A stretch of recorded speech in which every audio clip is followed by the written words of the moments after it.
Welcome everyone to Life Lessons from Movies, presented by my organization, the Zen of Hollywood, and me, your host, David MacKay. In this segment, we focus on extracting life lessons from movies and then use simple, practical tips to help us improve our lives and become happier, which I believe we all desire.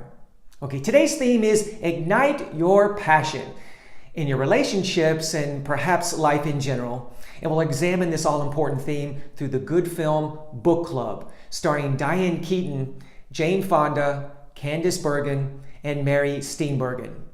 Please know there are spoilers ahead.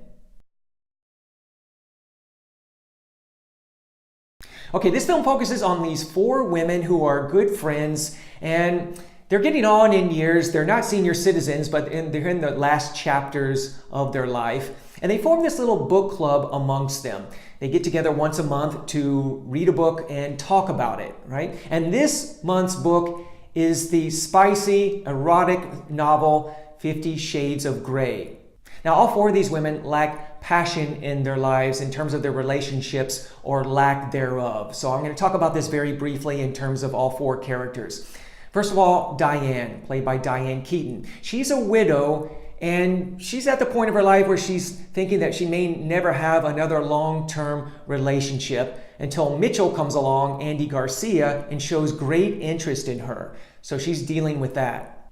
Then we have Vivian, who's a person who goes from relationship to relationship because, well, she has a fear of commitment. And she runs into her ex, a guy who once proposed to her many years ago and whom she rejected, right? And now he's back in her life just as interested as before. Then we have Sharon, who's a judge focused on her work, really no time for relationships, right? Which is just a defense mechanism. But she opens up to the possibility of dating a guy online through an online agency. And then we have Carol, who is married, but who lacks the passion in their relationship between her and her husband. And she's trying to reignite that passion. So let's talk about how we can ignite the passion in our relationships, in our lives, in relation to these characters as well. Now, most people, when it comes to igniting the passion, they immediately go to sex, right? In our sexually obsessed society, that's what most people do, but that's, of course, a shortcut. That's not to say that sexuality is not important, and that can be the very thing that a person needs to focus on when it comes to spicing up the relationship. But really, we need to take the inside-out approach, of course. So let's talk about how we can do this to bring passion into our lives inside out.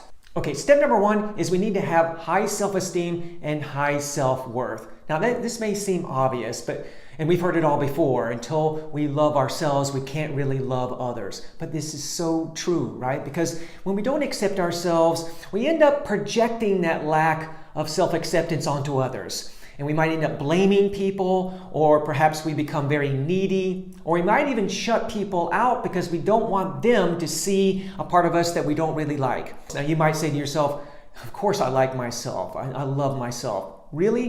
Be honest with yourself. Take a look at all areas and find out if there might be some areas that you need to improve. Now you can do this little exercise where you get a full-length mirror and take a look at yourself in the nude and look at all parts of yourself and see where you might have some tendencies to kind of wince and I don't know about that. Those are areas that you need to work on. Now, there are other areas we need to work on as well. For example, we might have that voice in our heads, that inner critic that is always judging us, berating ourselves, and we need to be able to deal with that. Step number two is face and deal with your fears. Now, this is an extension of step number one. Take a look at your life in terms of your relationship. What's not working?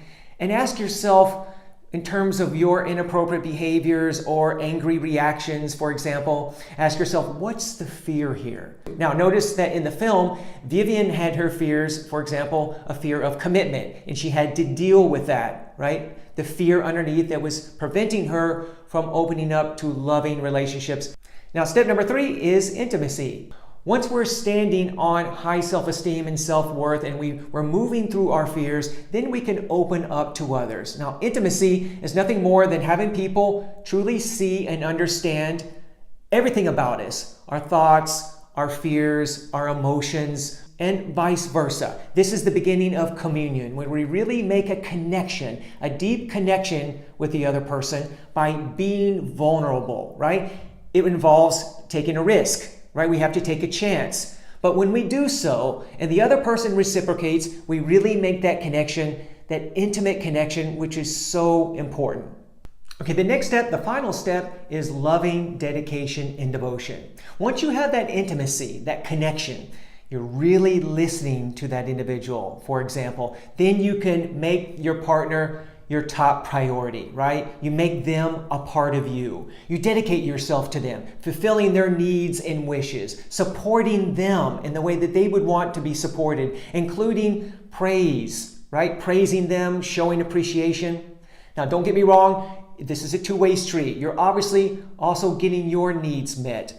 But when you're really loving your partner, you're not focused on getting your needs met at that time. You're just focused on them exclusively, at least in that moment, right? And so this is the basis of unconditional love, which needs to be a part of our relationships. Now, I understand unconditional love is not easy, and we're not going to always have it. But when we really make somebody a part of us, we find that union, that deep union that's a part of our spiritual essence, right? Making that person literally a part of us. And from that spiritual union arises this true passion. It flows naturally. We don't have to look for it, right? It just comes out. Then once we have that passion, then we can add the sexuality part of it, the eroticism. That's when those come into play most effectively. Now, I believe all four characters in this film move through a couple of these steps. They have to become vulnerable. They have to move through their fears and take a chance, right? So I think this film is a good illustration of how we can ignite our passions. So what do you think of this film, this life lesson? Feel free to leave comments below. And for more tips, movies, and life lessons, please go to my website, thezenofhollywood.com. That's thezenofhollywood.com. And feel free to like this video and subscribe to my channel. Thanks for watching. See you next time.